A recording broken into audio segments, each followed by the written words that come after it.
Lakiman, then Sambahon.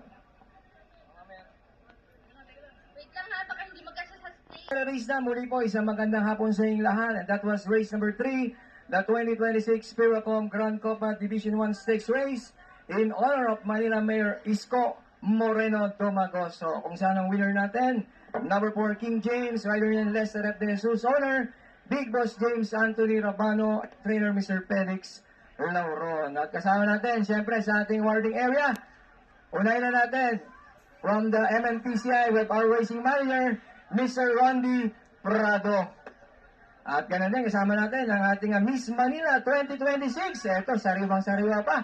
Kakapanalo lang si Ma'am Beatrice Santos. Okay, at siyempre, itong pakarerang to ay sponsored ng Metro Manila, ng Manila. Kasama natin ang tatanggap ng trophy on behalf of the winning owner, Big Boss James Anthony Rabano. Here's Direct June Amida. Congratulations! At nandiyan din yung ating winning rider, si Lester F. De Jesus.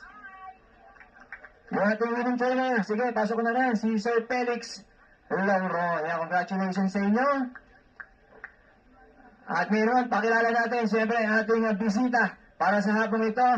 Of course, kasama natin ang man from Manila, Honorable Mayor Yorme Isko Moreno Domagoso. Mga yan!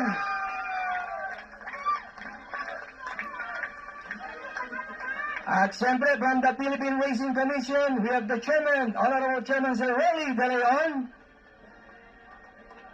We also have Commissioner Tony Guray and Commissioner Redentor Teng De Leon ng Philippine Racing Commission. At yan,